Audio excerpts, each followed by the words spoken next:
Hey everyone, welcome back to our English learning channel. Today we're going to talk about something very useful, going to the post office. Yeah, I know it may sound simple, but trust me, when you go to the post office in a new country or city, you need to know how to speak clearly and confidently. So today, I'll help you do just that. Before we begin, imagine this.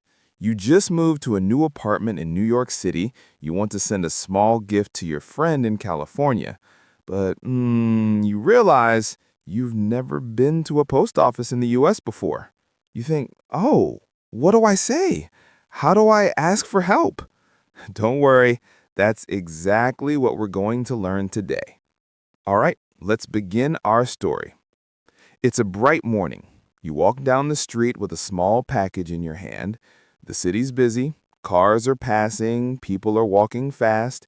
You see the red and blue sign, the United States Post Office. Finally, you take a deep breath and walk in. Inside, it's quiet but full of movement. Some people are waiting in line. Others are filling forms. You smile and join the line. You think to yourself, okay, I can do this. When it's your turn, the friendly clerk at the counter says, "Hi there, how can I help you today?" You smile and reply, "Hi, I'd like to send this package, please." The clerk smiles back, "Sure thing, domestic or international?" You pause for a second. What does that mean?" Then you remember, domestic means inside the same country. You laugh softly and say, "It's domestic, please. I'm sending it to California." "Perfect," the clerk says. "Please place your package on the scale." You do it carefully. Oops, almost dropping it, but you catch it in time. Both of you laugh. The clerk looks at the scale. "All right, that's 2 pounds. Would you like regular shipping or express?" You think for a second, and ask, "What's the difference?" The clerk smiles. "Regular takes about 5 days. Express will arrive in 2 days, but it costs a bit more." You look at your wallet, and say, "I'll take regular, please." "Got it," says the clerk. "That'll be $8.75. You hand over your card and say, "Here you go." The clerk swipes it and says, "Thank you. Please write the address on this label." You take the label and write slowly, carefully, name, street, city, state, and zip code. You double-check everything. Just to be sure.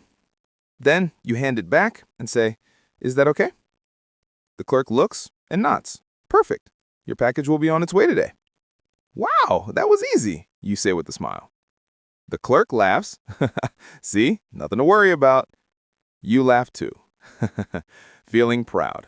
"Yeah, thank you so much for your help." "Anytime," says the clerk. "Have a great day." You walk out of the post office with a big smile, feeling more confident. What a nice feeling.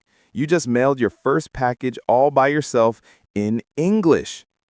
As you walk down the street, you think, that wasn't scary at all. You feel happy and proud of your small success.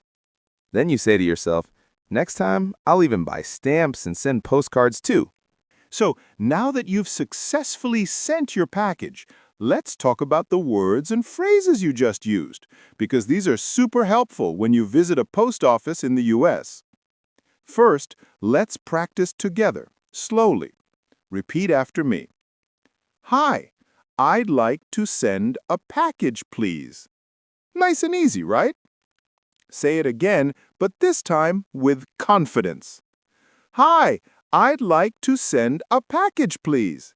Yeah, that sounds great! This is a polite and friendly way to start any conversation at the post office. Americans really appreciate when you speak kindly and with a smile. Now let's look at another phrase. Is it domestic or international? This means, are you sending it inside the US or to another country?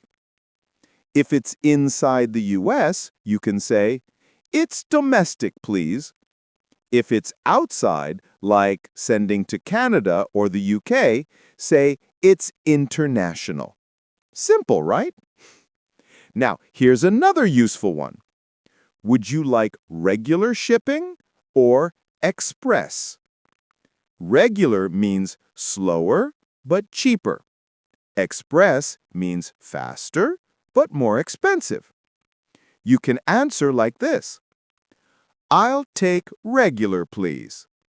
Or, I'll take express, please. Practice both. Say it out loud. I'll take regular, please. I'll take express, please. Wow, you sound great already! Now let's move to a few small but important things. When the clerk says, please place your package on the scale, they mean put your box or envelope on that small machine that checks the weight. And when they say, please fill out this label, it means you need to write the receiver's name and address, your name and return address. That's it. You can say, is this correct? Or, can you please check if I wrote it right? That's a polite way to ask for help. Americans love politeness. A simple please and thank you go a long way. Now, imagine this.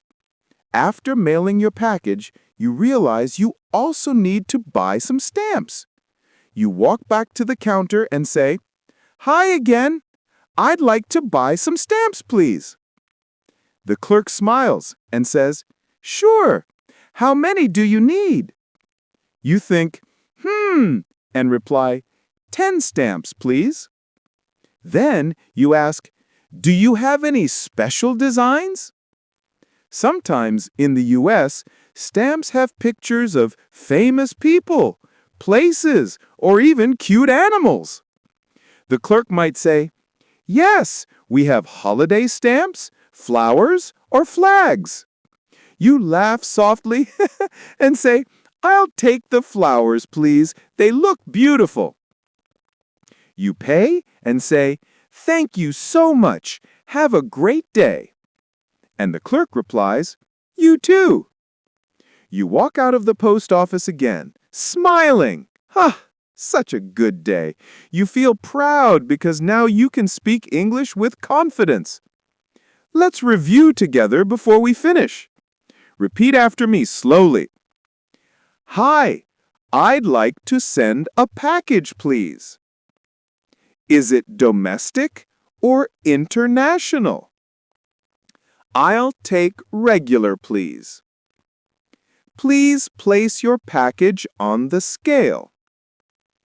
Can you please check if I wrote it right? I'd like to buy some stamps, please. Have a great day. Yay! You did it!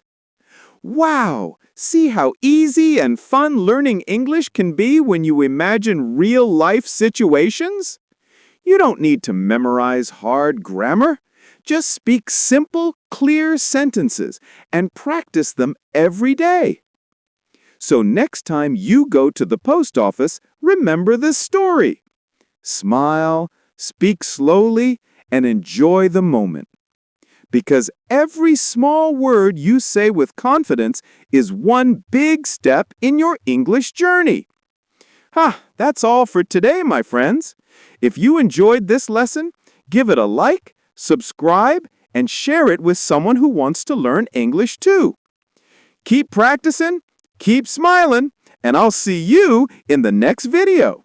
Bye for now.